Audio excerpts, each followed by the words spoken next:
నమస్తే, welcome to our channel. నేను ప్రియాంకారావు. అంబటి రాంబాబు ఇప్పుడు ఈ పేరు చుట్టూనే సోషల్ మీడియా అంతా కూడా తిరుగుతుంది. కాదు, ఏపీ రాష్ట్ర రాజకీయ మొత్తం ఈ పేరు చుట్టూనే తిరుగుతుంది. ఎందుకు అంటే ఒక అడ్వకేట్ అయ్యుండి, మాజీ మంత్రి అయ్యుండి, ఒక మంచి పొజిషన్లో ఉండి సీఎం స్థాయి అంటే సీఎం మీద ఇలాంటి వ్యాఖ్యలు చేస్తారా, ఆయనకి మినిమం కామన్ సెన్స్ లేదా అని ప్రతి ఒక్కరు అడుగుతున్నారు. రాజకీయాలు ఇప్పుడు రాష్ట్ర ప్రభుత్వంలో ఎలా ఉన్నాయి అనడానికి ఇప్పుడు ఆయన చేసిన వ్యాఖ్యలే నిదర్శనం. మరి ఈ నేపథ్యంలో ఇటు కూటమి ప్రభుత్వం మీద కూడా విమర్శలు వస్తున్నాయి. మీరేం చేస్తున్నారు ఇలాంటి మాటలు మాట్లాడుతుంటే? ఈయన్ని చూసి మరికొంతమంది మాట్లాడతారు కదా, మీరు ఎందుకు చర్యలు తీసుకోవట్లేదు అని. మరి అసలు ఎలా చూడాలి ఈ ఇన్సిడెంట్ని? అసలు అంబటి రాంబాబు ఈ మాటలు మాట్లాడడం వెనుక ఉన్నది ఎవరు? ఎవరైనా చెప్తే మాట్లాడారా, లేదంటే ఆయన కావాలని కోపగ్రుతుడై మాట్లాడారా అనేది తెలుసుకుందాం. దీని గురించి మనతో మాట్లాడడానికి ప్రముఖ పొలిటికల్ అనలిస్ట్ లింగంనేని శివరాం ప్రసాద్ గారు ఉన్నారు. ఆయన అడిగి తెలుసుకుందాం. నమస్కారం సార్. సార్, అంబటి రాంబాబు మాటల్ని ఎలా చూడాలి అంటారు? అసలు అంటే ఒకటి, మీరు దీన్ని అసలు ఏం జరుగుతుంది అనేది ఒకసారి వెనక్కి వెళ్తే, అప్పటికి ఒక 4 రోజుల ముందు ఈ తిరుపతి లడ్డు కల్తీ విషయం బయటకు వచ్చింది. దాంట్లో సిట్ రిపోర్టు దాఖలు చేశారు. తర్వాత దాని మీద కేసు కూడా పెట్టారు 36 మంది మీద. అప్పుడు ఎప్పుడైతే దాంట్లో ఒక చిన్న విషయాన్ని పట్టుకుని, ఏమంటే వాళ్ళు ఇచ్చింది ఏంటంటే రిపోర్ట్లో ఇక్కడ ఈ యానిమల్ ఫ్యాట్ ఉంది, అంటే యానిమల్ ఫ్యాట్ కూడా కాదు, పంది కొవ్వు ఉంది అనే దానికి మాకు ఆధారాలు లభించలేదు అనేది ఇచ్చారు. అవును, ఆ ఒక్క ముక్కను పట్టుకుని అసలు ఏమీ జరగలేదు, నేరమే జరగలేదు, మీరు క్షమాపణ చెప్పండి అని చెప్పి దాడి మొదలెట్టారు. వైఎస్ఆర్ కాంగ్రెస్ పార్టీ నాయకులు తెలుగుదేశం పార్టీ మీద, అలాగే జనసేన మీద.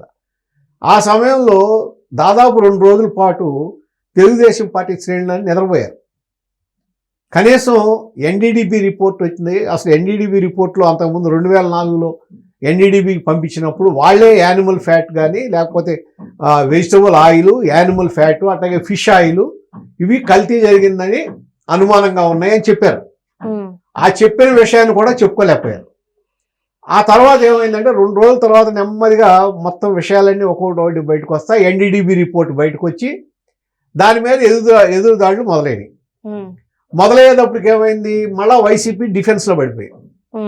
వాళ్ళు రిసీవింగ్ ఎండ్లో ఉన్నారు. ఆ టైంలో మళ్ళీ దాని నుంచి ఏ విధంగా డైవర్ట్ చేయాలనేది ఒకటి ఆలోచన చేసి అంబటి రాంబాబు గారి చేత అనిపించారు. కనీస పరిజ్ఞానం లేకుండా, ఎందుకు అన్నారు అనేది లేకుండా దానికి రియాక్ట్ అయ్యారు. ఇప్పుడు మీకు ఒకటి, ఇక్కడ ఇది ప్రజాస్వామ్యంలో మీరు ఏదన్నా ఒక తప్పు జరిగితే, అవతల వాడి దగ్గర నుంచి ఏదైనా మనకు నష్టం జరిగితే, ఆ ప్రజాస్వామ్య ప్రక్రియలో మనం ఏం చేయాలా? చట్టబద్ధ పరిపాలన పాటించాలి, చట్టబద్ధంగా ఉండాలి. ఎందుకంటే అందుట్లో పరిపాలించేది ఎవరు? ఎన్డీఏ కూటమి. చట్టబద్ధత పాలన ఉండాలి, అట్లాగే మానవ హక్కుల్ని రక్షించాలి, అలాగే న్యాయ ప్రక్రియకి వెళ్ళాలి. వీటిలో ఏమి చేయకుండా ఏం చేశారంటే ఎదురుదాడికి మొదలెట్టారు. మీరు ఇందాక అంటున్నారు ఏం చేశారని.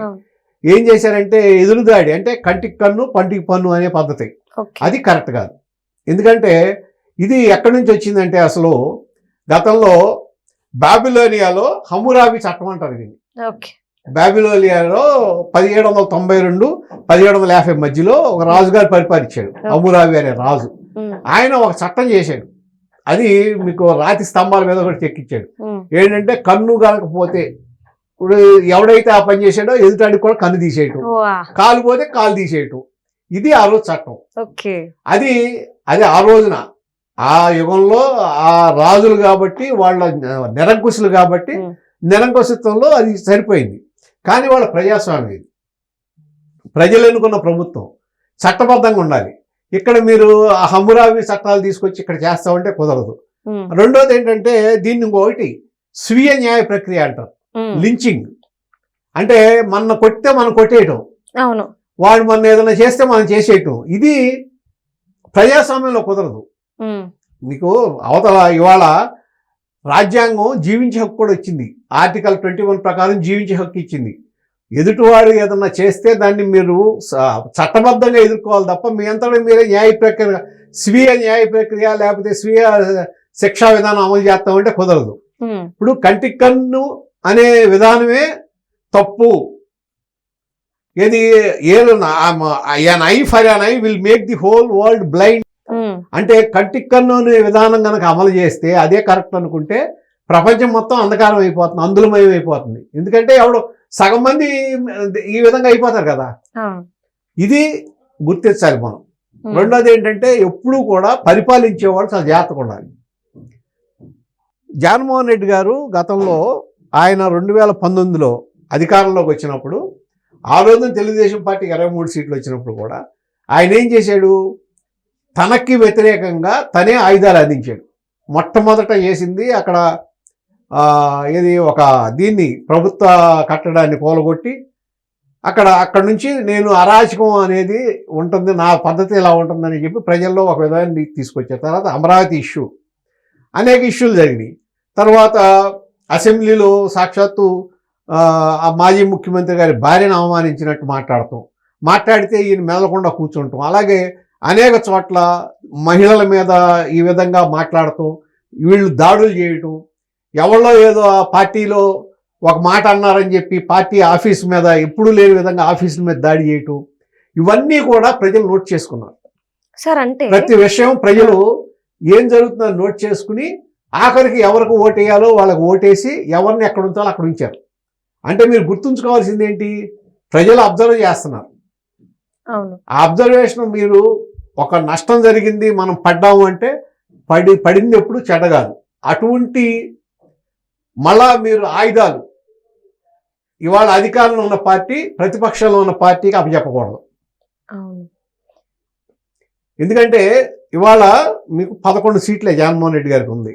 ఆయన చాలా పార్టీ కూడా కాస్త నిస్త్రాణంగా ఉంది, నిస్తేజంగా ఉంది. ఇటువంటి సమయంలో వాళ్ళకి మైనస్ ఏంటి, తెలుగుదేశం పార్టీ కంటే ఒక్కొక్క పార్టీకి ఒక్కొక్క డిఎన్ఏ ఉంటుంది, అంటే లక్షణం, సహజ లక్షణాలు ఉంటాయి. తెలుగుదేశం పార్టీ సహజ లక్షణం ఏంటంటే అరాచకం కాదు. దాని సహజ లక్షణం ఏంటంటే పార్టీ ఇది న్యాయంగా ఉండటం, అట్లాగే ఒక దీన్ని లీగల్గా ఫాలో అవటం, దేన్నైనా సరే ఒక పద్ధతిగా మాట్లాడటం, దేన్నన్నా ఒక ఇష్యూ ఏదన్నా ఉంటే దాని మీద ప్రజల దగ్గరికి వెళ్ళి వాళ్ళకి చెప్పటం, వాళ్ళ సమస్యలు ఉంటే తీర్చటం, ఇటువంటి కార్యక్రమాలు అట్లా ఉంది. వైఎస్ఆర్ కాంగ్రెస్ పార్టీ వచ్చేటప్పటికి ఏంటంటే దాని డిఎన్ఏ కాంగ్రెస్ నుంచి వచ్చింది. కాంగ్రెస్ నుంచి వచ్చినప్పుడు కాంగ్రెస్లో ఇదివరకు అనేక ఇటువంటి గొడవలు, తర్వాత హైదరాబాద్లో అల్లర్లు జరిగినాయి. హైదరాబాద్లో దాదాపు మతకలహాల్లో 200 మందిని హత్య చేసిన విధానం, ఇవన్నీ కూడా జగన్మోహన్ రెడ్డి గారి కుటుంబం మీద ఉన్నాయి. అంటే ఇక్కడ ఆయన వాళ్ళు చేయించాడా చేయలేదని కాదు, తెలుగుదేశం పార్టీ కొన్న ఇమేజ్ని దెబ్బ కొట్టాలంటే తెలుగుదేశం పార్టీని కూడా దిగజార్చాలి. తెలుగుదేశం పార్టీ కూడా అరాచకానికి మద్దతు పలుకుతుంది అనే విధంగా తీసుకురావాలి. ఆ తీసుకురావాలనే ప్రక్రియలో భాగం ఈ విధంగా మాట్లాడితే రియాక్షన్ ఈ విధంగా వస్తుంది అనేది. మరి ఆ విధంగా రియాక్షన్ వచ్చిందంటే నష్టం ఎవరికి జరిగింది? ఆ నష్టం జరుగుతుందని తెలిసి కాబట్టే వాళ్ళ చంద్రబాబు గారు రియాక్ట్ అయ్యారు. మళ్ళా ఎప్పుడూ లేదు. కాకపోతే ఏంటంటే గతంలో ఎప్పుడు కూడా ఇటువంటి గొడవలు జరిగినా జగన్మోహన్ రెడ్డి గారి హయాంలో కేసులు పెట్టిన పాపాలు పోలా. సార్ అంటే నాకు ఇక్కడ అర్థం కానిది ఒకటి, అంబటి రాంబాబు ఎలాంటి వ్యాఖ్యలు చేశారో మనకు తెలుసు. అంటే చంద్రబాబు నాయుడు గారికి కావచ్చు, కూటమి వాళ్ళకి కావచ్చు, ఒక అవగాహన ఉంది. ఆల్రెడీ కార్యకర్తలు పడి ఉన్నారు కాబట్టి ఈ వ్యాఖ్యలకి రెచ్చిపోయి ఏదైనా విధ్వంసం సృష్టించే అవకాశాలు పొంచి ఉన్నాయని అర్థం చేసుకుని ముందే రియాక్ట్ అయ్యి ఉండుంటే ఈ రోజు ఇంతటి ప్రమాదం జరుగుండేది కదా. జోగి రమేష్ ఇంటి తగలబెట్టడం ఇది కూడా. కానీ అంత అయిపోయిన తర్వాత రియాక్ట్ అయ్యి ఇదంతా తప్పు, ఎవరైతే దాడికి వెళ్ళారో వాళ్ళు కూడా మేము అరెస్ట్ చేస్తాము అని చెప్పడం వెనుక ఇప్పుడు తెలుగుదేశం పార్టీలో ఎక్కడో ఏదో లోపం జరుగుతుంది. అవును, అంటే ఇన్స్టెంట్ గా పార్టీ పద్ధతులు అనేది ఎప్పుడు ఎట్లా ఉండాలంటే ఎప్పుడు ఏమి సమస్య వస్తుందో తెలియదు, వచ్చిన వెంటనే రియాక్ట్ అవ్వాలి. అటువంటిది మీరు ఇమీడియట్ గా రియాక్ట్ అవ్వాల్సిన దాన్ని 2 రోజుల తర్వాత రియాక్ట్ అవుతున్నారు. ఇప్పుడు లడ్డు విషయం కూడా అదే, 2 రోజుల తర్వాత రియాక్ట్ అవుతున్నారు, ముందు చెప్పలా. ఏదో పేపర్లో లడ్డూల విషయం అన్ని బయటకు వచ్చి ఇవన్నీ వచ్చిన తర్వాత ఒక్కొక్కళ్ళు రియాక్ట్ అవుతున్నారు. అట్లా కాకుండా అసలు ఇప్పుడు తిరుపతి లడ్డు ఇష్యూనే ఉంది సపోజ్, దాని వరకు వచ్చేటప్పటికి ఇప్పుడు తెలుగుదేశం పార్టీ అగ్రనాయకులు, జనసేన అగ్రనాయకులు, అట్లాగే బీజేపీ ముగ్గురు కలిసి కూర్చుని ఒకే ప్లాట్ఫామ్ మీద కూర్చుని దీని మీద ఇది ఈ లడ్డు నకిలీ లడ్డు, కల్తీ లడ్డు కూడా కాదు, నకిలీ లడ్డు మీద 80% రసాయనాలతో తయారు చేసిన లడ్డు విషయంలో స్టేట్మెంట్ ఇచ్చారు ఎవరన్నా? ఆ కోఆర్డినేషన్ ఎందుకు లేదు? ఆ కోఆర్డినేషన్ ఎందుకు ఏర్పడలా? అట్లాగే ఇప్పుడు ఈ ఇష్యూ వచ్చింది, అంబటి రాంబాబు గారు అన్న వెంటనే అతను ఒక పనికిరాని వ్యక్తి, అతని మాటలకు విలువ ఇవ్వద్దు, అతని మీద కేసు పెడుతున్నాం, మీరు కూడా దాని మీద అవసరమైతే శాంతియుతంగా ధర్నాలు చేయండి, ప్రజలకు తెలియజేయండి, ఈ విధంగా మాట్లాడుతున్నాడు, ఇటువంటి వాళ్ళు రాజకీయాలకు అర్హత ఉందా, ఇటువంటి పార్టీ రాజకీయాల్లో ఉండాలా అని చెప్పి మీరు ధర్నాలు చేసి శాంతియుతంగా నిరసన తెలియజేస్తే ప్రజల్లోకి వెళ్ళేది. అవును సార్. ఇప్పుడు ప్రజల్లోకి వెళ్ళింది ఏంటి? మీ అరాచకం వెళ్ళింది. అవును. ఎవరో ఒకళ్ళు ఇద్దరు చేసిన పనులకి, 10 మంది చేసిన పనులకి పార్టీ మొత్తం ఇవాళ దానికి సంజాయిషి చెప్పుకోవాల్సిన అవసరం ఉంది. ఆ రోజున మరి పార్టీ ఆఫీస్ మీద మీరు దాడి చేశారా అంటే అది తప్పని అన్నారు కదా జనం, అన్నారుగా. ఇవాళ మరి మీరు చేసిన దాన్ని కూడా తప్పు అంటారు కదా. ఖచ్చితంగా అంటారు. ఇప్పుడు ఇక్కడ అందుట్లో పరిపాలన ఎవరిది అనేది గుర్తుపెట్టుకోవాలి. పరిపాలన తెలుగుదేశం పార్టీది, కూటమిది. పరిపాలనలో ఉన్నాడు చాలా జాగ్రత్తగా ఉండాలి, చాలా నిబద్ధతగా ఉండాలి, చాలా ఇది పార్టీకి నష్టం చేయకుండా ప్రభుత్వానికి నష్టం రాకుండా చేయాలి. ఇప్పుడు వైఎస్ఆర్ కాంగ్రెస్ పార్టీ కావాల్సిందేంటి? విధ్వంసం కాదు, వాళ్ళని మీ తెలుగుదేశం పార్టీని వైఎస్ఆర్ కాంగ్రెస్ పార్టీతో సమానం చేయాలి. ఓకే, రెండు పాలనలు ఈ రెండు ఒకే విధంగా ఉంది, ఏమీ తేడా లేదు. మా దగ్గర విధ్వంసం జరిగితే వాళ్ళు అదే పని చేస్తున్నారు, ఈ పార్టీ మా పార్టీ ఒకటే స్ట్రాటజీ అని చెప్పి ప్రజల్లోకి తీసుకెళ్ళాలి. రెండోది ఏంటి? ఈ గొడవలు జరుగుతున్నాయి, ఆంధ్రప్రదేశ్లో ఈ విధంగా ఉంది, విభజన. ఇప్పుడు ఇవాళ ఏం చేశారు? అక్కడ పార్లమెంట్ ముందు ధర్నా చేశారు. సరే, ముగ్గురు 5 ఉన్నారు కదా ఎంపీలు గారు, వాళ్ళు ధర్నా చేశారు. చేసి నేషనల్ మీడియాకి ఏం చెప్పబోతున్నారు?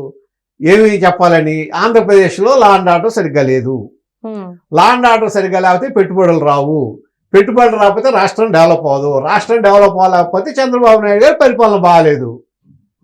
ఇది సిస్టమ్. దీంట్లో మీరు అది ఆ బ్రాడ్గా ఆలోచించకుండా షార్ట్ టెంపర్తో పనులు చేస్తే అది పార్టీకి నష్టం, ప్రభుత్వానికి నష్టం. ఇవాళ మీరు ఒక 11 లక్షలు 15 లక్షల కోట్లు మీకు ఏది హామీలు వచ్చినాయి. దాంట్లో దాదాపు 8.5 లక్షల కోట్లు 9 కోట్లు గ్రౌండ్ అయినాయి. మిగిలిన కూడా తొందరగా గ్రౌండ్ చేయడానికి ప్రయత్నం చేస్తున్నారు. ట్రాక్ ఎక్కుతుంది. ఇది ఆంధ్రప్రదేశ్ కొద్దిగా డెవలప్ అయ్యే దీంట్లో ఉంది. ఈ సమయంలో ఇటువంటివి వస్తే మీరు ఒకళ్ళనొకళ్ళు కొట్టుకుని, ఒకళ్ళనొకళ్ళు ఇచ్చేసుకుని, ఒకళ్ళ మీద వాళ్ళ కక్ష సాధింపు చర్యలు చేసుకుంటే ఇటువంటి చర్యలు వల్ల నష్టం ఎవడో జరుగుతుంది, పార్టీకి జరుగుతుంది. కాబట్టి ఇది ఇమ్మీడియట్గా పార్టీ ఆ రోజునే చెప్పాలి. ఎప్పుడైతే అంబటి రాంబాబు గారు ఆ మాట అన్నాడో, ఆయన ఏం చేశాడు? అనేసి జైలుకి వెళ్ళిన తర్వాత ఈవెన్ కోర్టుకు వెళ్ళి జడ్జి ముందే క్షమాపణ చెప్పండి, నేను తప్పు అన్నానండి. కానీ ఆయన ఏం కావాలనుకున్నా జరిగిందిగా. అందులో సక్సెస్, టార్గెట్ ఎట్టైనా అయిపోయాడు, టార్గెట్ రీచ్డ్. అది దాని తర్వాత ఏం చేశారు? జోగి రమేష్ గారు మొదలెట్టాడు మళ్ళీ. అంటే ఇక్కడ అర్థం కావట్లేదా? స్ట్రాటజీ అర్థం కావట్లేదా? స్ట్రాటజీ అర్థం చేసుకోకపోతే ఎట్లాగా? ఈ విధంగా చేసుకుంటా వెళ్తే ఈ పార్టీ ఆ పార్టీ ఒకటే అనుకుంటే ప్రజలు, అప్పుడు ఆటోమేటిక్గా మీ ఇద్దరి మధ్యలో ఉన్న ఆ గ్యాప్ తగ్గిపోతే ప్రజలు ఎటైనా ఓటేయచ్చు రేపు. అంటే మీరు ఇదంతా చెప్పిన తర్వాత వింటే స్ట్రాటజీ అర్థం కావట్లేదనే క్వశ్చన్ కార్యకర్తలకు అర్థం కావట్లేదు, లేదంటే ప్రభుత్వానికి లేటుగా అర్థమైందా? ఇప్పుడు కార్యకర్తలకు ఎప్పుడు అర్థం కాదమ్మా, ప్రభుత్వం. ఎందుకంటే కార్యకర్తలు ఎప్పుడు కూడా నాయకులు డైరెక్షన్ ఇవ్వాలి వాళ్ళకి. ఓకే, ఇప్పుడు ఇవాళ నిన్న టెలికాన్ఫరెన్స్ పెట్టి చంద్రబాబు నాయుడు గారు మాట్లాడాడు, ఆ కలిశెట్టి అప్పలనాయుడు గారు, వీళ్ళందరూ మాట్లాడారు ఇటు చేయొద్దని. ఈ మాట అప్పుడే మాట్లాడాలి, ఈ మాట అప్పుడే మాట్లాడి మీరు ఆ పనులు చేయొద్దు, మన ప్రభుత్వం ఇటు తప్పు చేస్తే వాళ్ళని చట్టపరంగా శిక్షిద్దాం, ఏం పర్లా, నువ్వు పడినందు వల్ల ఏమవలా. ఒక మాట అన్నందుకు అసెంబ్లీలో భువనేశ్వర్ గారిని ఒక మాట అన్నందుకు, చంద్రబాబు నాయుడు గారిని అక్రమంగా అరెస్ట్ చేసినందుకు ఫలితం వచ్చింది, అక్కడ దొరికింది. ప్రజలు అర్థం చేసుకున్నారు. అర్థం చేసుకోలేరు, ప్రజలకి ఏం తెలియదు అనుకుంటాం, మన పొరపాటు, మన భ్రమ. అన్ని అబ్జర్వ్ చేస్తుంటారు. కానీ ఇటువంటి కొద్దిమంది గ్యాంగ్ వలన, ఇటువంటి లించింగ్ పద్ధతుల వలన ఏమవుతుందంటే పార్టీ ఇమేజ్ దెబ్బతింటుంది. ఆ పార్టీకి తెలుగుదేశం పార్టీ ఎన్డీఏ అటువంటిది, డిఎన్ఏ అటువంటిది కాదు. తెలుగుదేశం పార్టీ డిఎన్ఏ అనేది అరాచకం కాదు. అరాచకం సృష్టించడం అనేది ఆ పార్టీ ఎప్పుడూ లేదు. ఈవెన్ ఎన్టీ రామారావు గారు వచ్చిన తర్వాత అధికారంలోకి 83లో వచ్చిన తర్వాత హైదరాబాద్లో మత కలహాలు అనేవి లేకుండా పోయినాయి. అవును సార్. ఆ మత కలహాలు లేకుండా పోవడం వల్లనే హైదరాబాద్ ఇవాళ ఇంత డెవలప్ అయింది. అప్పటి నుంచి అవును. హైదరాబాద్ రియల్ డెవలప్మెంట్ ఎప్పుడంటే 85 తర్వాతే మొదలైంది. ఇది ఇప్పటికీ ఏపీలో కొనసాగుతుంది. అది అర్థం చేసుకోవాలి. ఎంతసేపు షార్ట్ టెంపర్గా మనం ఏదో చేసేస్తున్నాం, మనం ఏదో అనుకుంటే మరి ఈ వీళ్ళు అందరూ మాబ్ మెంటాలిటీలో ఒక 100 మంది కలిసి వచ్చి ఎవరిష్టం వచ్చినట్టు వాళ్ళు చేయటం కాకుండా, ఇవాళ మీరు 100 మంది వస్తారు, మీలో ఒకళ్ళు ఎవరైనా ఇన్ఫిల్ట్రేట్ అవుతారు. వాళ్ళు వైసీపీ వాళ్ళే వచ్చారు, సపోజ్ వైసీపీ వాళ్ళు కాదు, ఎవరో గోండా వాళ్ళు జాయిన్ అవుతారు. వాళ్ళు చేసిన దానికి మాబ్ మొత్తం ఇది బాధ్యత అవుతుంది కదా. అంటే నాకు ఒకటి అర్థం కాలేదు సార్. గతంలో రోజా గారు ఎలాంటి వ్యాఖ్యలు చేశారో అది అందరికీ తెలుసు.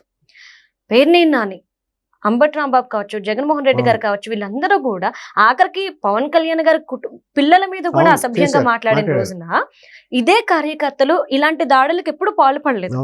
కానీ అంత ఓపికగా, అలాంటి సిచ్యువేషన్ లో ఎంత ఓపికగా ఉన్న కార్యకర్తలు ఈ రోజు ఈ విధంగా రెచ్చిపోయారంటే ఎక్కడో ఏదో తేడా జరుగుతుందని అనిపిస్తుంది. డెఫినెట్ గా తేడా జరుగుతుంది. ఇది దీని మీద పార్టీ కూడా డైరెక్షన్ ఇవ్వాలి, కార్యకర్తలకు శిక్షణ ఇవ్వాలి. ఎందుకంటే తెలుగుదేశంలో మీకు ఈ మధ్యలో ఏంటంటే శిక్షణా తరగతులు నిర్వహించిన అదేదో నామకే వాసి జరుగుతుంది తప్ప అసలు తెలుగుదేశం పార్టీ సిస్టమ్ ఏంటి, మనం ఏ విధంగా చేసాం, గతంలో ఏం చేసాం, ఏమేమి సంక్షేమ కార్యక్రమాలు తెలుగుదేశం పార్టీ ద్వారా వచ్చినాయి, ఎప్పుడు మనం ఏ విధంగా చేసాం, చంద్రబాబు నాయుడు గారు వచ్చిన తర్వాత ఎంత డెవలప్మెంట్ జరిగింది, ఇవన్నీ చెప్పకుండా ఎవరికాళ్ళు రావటం, ఒక ఉపన్యాసం ఇచ్చి వెళ్ళిపోవటం. ఉపన్యాసాలు కాదు కావాల్సింది, అక్కడ శిక్షణ. శిక్షణ ఇవ్వాలంటే వాళ్ళకి ఒక టీచర్ ఎట్లా చెప్తాడో ఆ విధంగా వాళ్ళకి ఇది మనం చూపించగలగాలి. మనం ఏంటి, మన లైన్ ఏంటి అనేది వాళ్ళకి తెలియగలగాలి. తెలిసినప్పుడు ఏమవుతుందంటే వాళ్ళు దాన్ని ఫాలో అవుతారు. ఇక్కడ ఏం జరుగుతుంది, శిక్షణా తరగతులు కూడా ఒక శిక్షణ లేని విధంగా జరుగుతుంది. ఏంటంటే ఒక